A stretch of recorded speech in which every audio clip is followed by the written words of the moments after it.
तो आज मैं सौंदर्य लहरी के 39वें श्लोक को आपके समक्ष रखने जा रहा हूँ। जैसा कि मैंने पूर्व में ही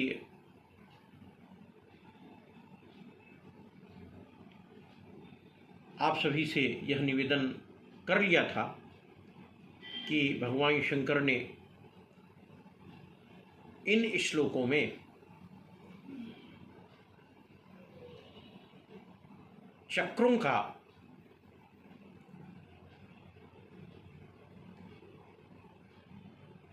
बड़ी ही सूक्ष्मता के साथ वर्णन किया है।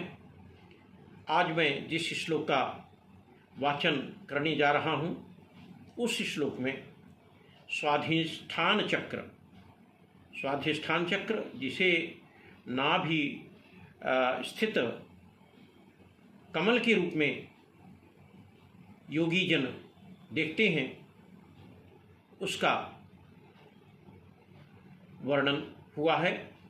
श्लोक कुछ इस प्रकार से है। तव स्वाधिष्ठाने पुतवहमधिष्ठाय नियतम् तमीडे संवर्तं जननी महतिं त्वांच समयां यदा लोके लोकान् दहति महति क्रोधकलिले दयार्द्रां ते दृष्टिः शिशिरमुपचारं रचयति। इसका तात्विक भावार्थ यह है कि हे जननी माँ भगवती, जिनके क्रोधपूर्ण आलोक के समय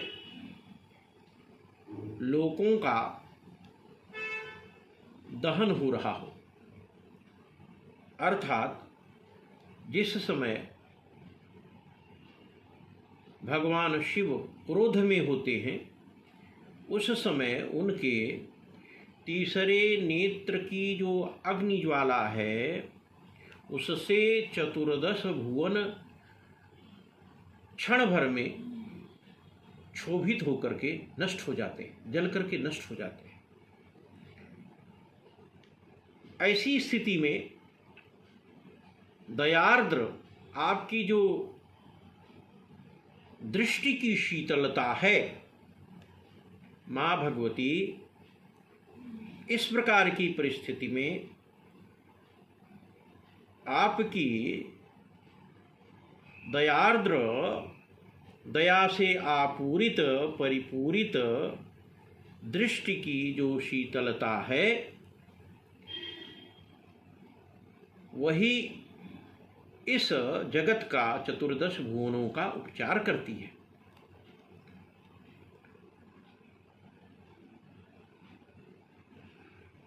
इस प्रकार स्वाधिष्ठान चक्र में अर्थात नाभि दल कमल नाभिस्थित कमल दल में स्थित अग्नि का आश्रय करके मैं उस संवर्त नामक शिव तथा महासमया नामक महादेवी की स्तुति करता हूँ, पूजन करता हूँ। कहने का भाव यह है कि जगत का कल्याण भगवान शिव करते हैं, किंतु जब वह क्रोध में होते हैं तो उनके त्रिनेत्र की अग्नि ज्वाला से जब संपूर्ण जगत जलने लगता है, ऐसी स्थिति में श्री राजराजेश्वरी महात्रिपुर सुंदरी माँ भगवती पार्वती ही अपनी दयार्द्र करुणा दृष्टि से इस जगत का उपचार करती हैं, जगत के जीवों का कल्याण करती हैं। सज्जनों, जैसा कि इस श्लोक में भगवान शिव के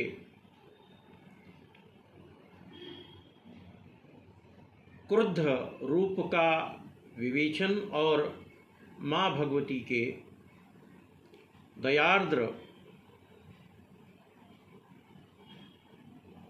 सिंधु भाव का विवेचन किया गया है। उसी क्रम में मैं यह कहना चाहता हूँ कि शिव वस्तुतः कालाग्नि रुद्र हैं। शिव की जो नेत्राग्नि है वह ब्रह्मांड को क्षण भर में नष्ट कर देने में समर्थ है। इसीलिए भगवान शिव को त्रिपुरांतकाय कहा जाता है।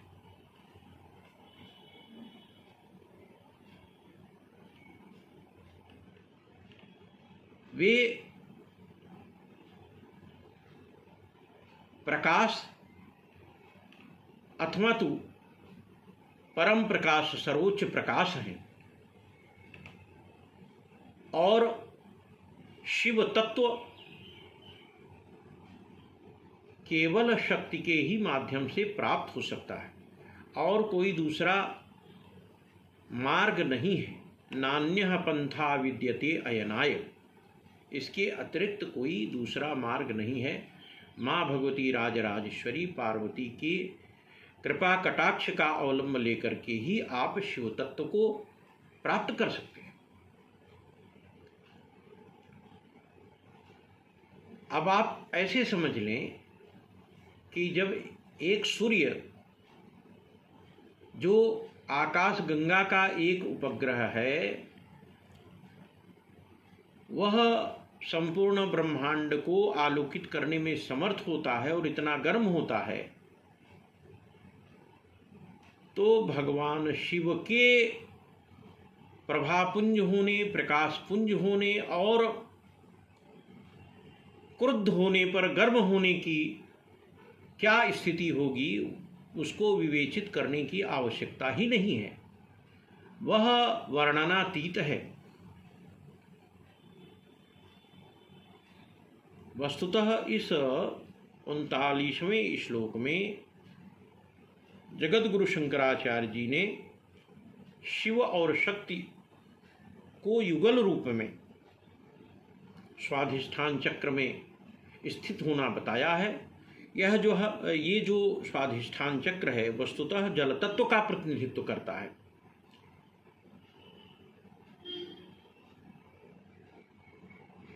वस्तुतः जो स्वाधिष्ठान चक्र है यह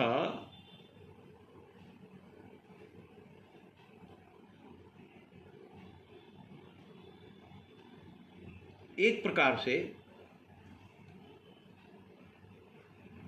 यौन इच्छाओं वाला चक्र है और इसकी साधना करके जीव अपने यौन इच्छाओं को नियंत्रित कर सकता है। यह जल तत्व है और इसके पहले मैंने जिस चक्र का विवेचन किया है वह जिसे नाभि चक्र अथवा मणिपुर चक्र कहते हैं, वह अग्नि तत्व को प्रदर्शित करता है।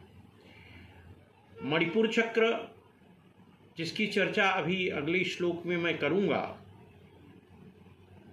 वह उग्र प्रभाव वाला होता है और इसी स्वाधिष्ठान चक्र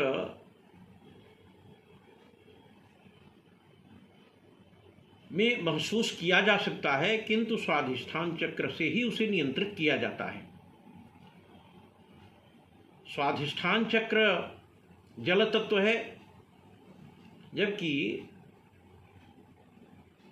जो मणिपुर चक्र है अग्नि तत्व, उसे कामाग्नि तत्व के रूप में भी स्वीकार किया जाता है।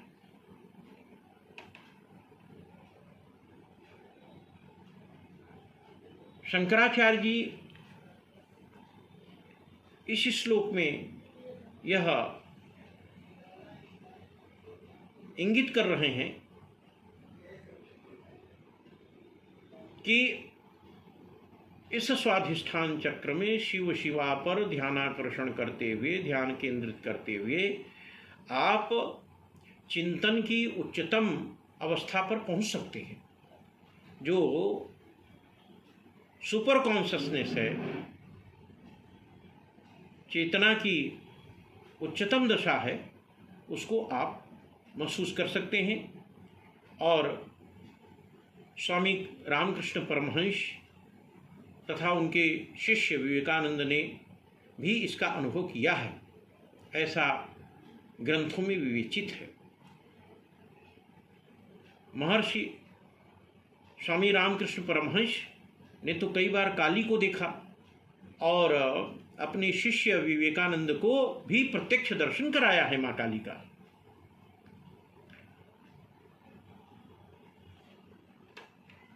इस प्रकार